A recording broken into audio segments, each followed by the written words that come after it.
तो स्वागत करते हैं उसके बीच में आपके अपने चैनल स्टडी मेरा पर दोस्तों बात करें 69 शिक्षक भर्ती। देखें कौन रहेगा और कौन बाहर होगा। विस्तृत आदेश कंप्लीट एनालिसिस के साथ बहुत बारीकी के साथ आपके सभी सवालों का जवाब इस वीडियो के माध्यम से। तो वीडियो में स्किप करता बने रहिए मेरे साथ आपके अपने चैनल स्टडी मिरर पर। जो लोग चैनल पर नए हैं तो प्लीज चैनल को लाइक करें, शेयर करें, सब्सक्राइब करें, साथ में बेल आइकन दबाना बोले ताकि मेरे वीडियो नोटिफिकेशन आप तक पहुंच रहे। ये तो 69 शिक्षक भर्ती को लेकर अब जो है लोगों के दिमाग में बहुत सारे डर क्रिएट हो चुके हैं, क्योंकि मामला सिर्फ बीटीसी में 22/12/2018 का नहीं बचा है। अब तो वो लोग बाहर निकल कर आ रहे हैं जिनके अंकों में दिक्कत हो गई है।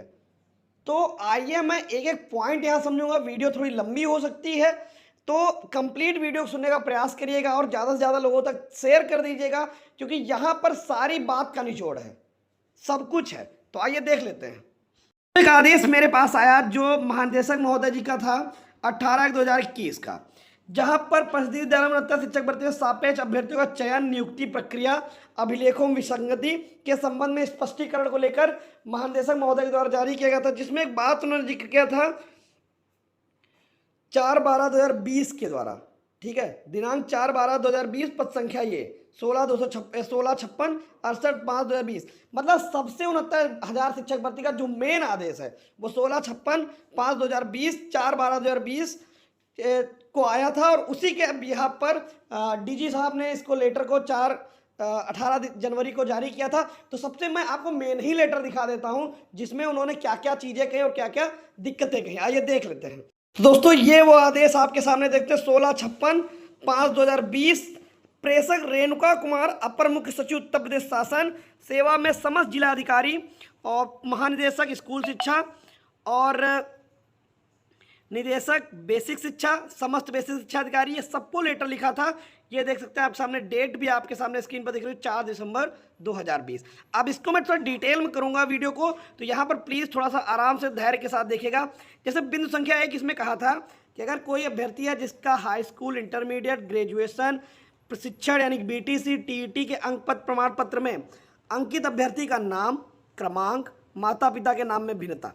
ठीक है, ये अगर इनमें से आप देख सकते हैं, अगर इन्होंने कहा कि अगर आपके किसी प्रमाण पत्र में माता पिता के नाम गलत होने पर आपका चयन निरस्त माना जाएगा, किंतु ऐसे अभ्यर्थी जिनके द्वारा माता पिता के नाम में मात्र वर्तनी मूल अभिलेखों से भिन्न है की गई है तो उपयुक्त शर्त के साथ दे दी जाएगी। वह अभिलेखों को 6 माह की समय सीमा के भीतर संशोधन कराकर जिला बेसिक शिक्षा अधिकारी के अभिलेख में जमा करेंगे। दूसरी जो सबसे बड़ी बात थी कि अभ्यर्थी के आवेदन के प्रस्तुत अंक पत्र एवं प्रमाण पत्र में माता पिता का नाम अलग है तो स्वीकार नहीं किया जाएगा, परंतु माता के स्थान पर पिता का नाम और पिता के स्थान पर माता का नाम अंकित है तो इसे वैधानिक अभिलेखों के परीक्षणोपरांत, यानी कि फॉर एग्जाम्पल अगर मान लीजिए आपके माता पिता का नाम कुछ ऊपर नीचे है, सरनेम में दिक्कत है, ठीक है, तो वहाँ पर आपके पुराने अभिलेख जैसे हाई स्कूल, इंटर, ग्रेजुएशन की मार्कशीटों से उस नाम को मिलाया जाएगा। हो सकता है किसी के सरनेम में थोड़ी दिक्कत हो, इन सब जो दिक्कत हो, तो ऐसे अभ्यर्थियों से वास्तविक नाम वही है तो इस लिपिकी त्रुटि को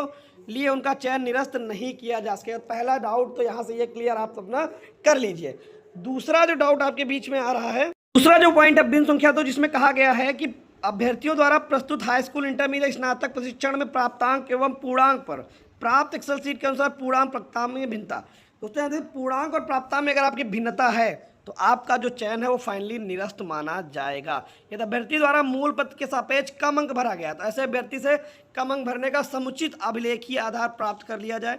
समुचित आधार पाए जाने पर अभ्यर्थी को शासक पद पर अनिवार्य रूप से लेकर वह अपने भरे हुए कम अंक के आधार पर चयन से सहमत है तथा भविष्य में अधिक प्राप्तांक के आधार पर मेरिट परिवर्तन की मांग नहीं करेगा। इस पॉइंट का मतलब यह, मान ले किसी से त्रुटिवश अंक उसके ज़्यादा हैं और उसने कम अंक भर दिया है तो जिसके बाद उससे एक एफिडेविट ले लिया जाएगा कि अगर भविष्य में आप इस बात को चैलेंज नहीं करेंगे कि मेरे अंक कम भर दिए थे और मेरे अंक ज़्यादा थे और आप मेरिट में परिवर्तन की मांग नहीं कर सकते हैं, ठीक है, तो उनका नियुक्ति पद दे दिया। यदि किसी ने सापेक्ष पूर्णांक प्राप्तांक गलत भर गया है तो समुचित अभिलेखीय आधार प्राप्त कर लिया जाए, ठीक है, और ये शपथ पत्र लेकर भरे हुए अधिक पूर्णांक के आधार पर चयन से सहमत है। कहते हैं कि वही चीज़ें जो मैंने आपको बताई वही चीज़ें इसमें है, ठीक है।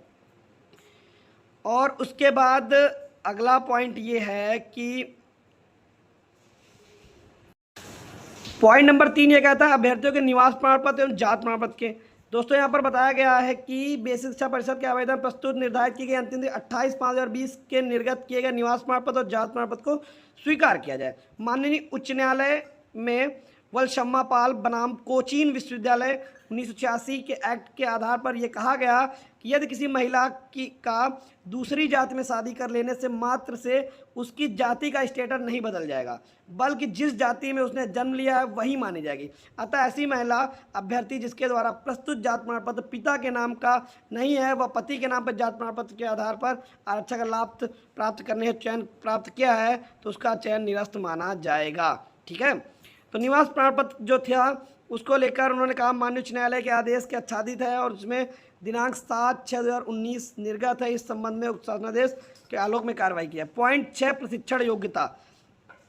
ठीक, प्रशिक्षण योग्यता को लेकर यहाँ पर जो बात की उन्होंने कहा कि उपयुक्त प्रकार विसंगति संबंध में यह निर्णय लिया है किसी का भी गैर मान्यता प्राप्त संस्था से प्रशिक्षण प्रमाण पत्र मान को अनुमन्य ना किया जाए। अगला पॉइंट आता है अनापत्ति यानी एनओसी। ठीक है, एनओसी को लेकर इन्होंने अपनी बात कही। फिर उसका सीबीएसई आईसीएसई बोर्ड में निर्गत हाई स्कूल इंटरमीडिएट के अंक पत्र के कारण।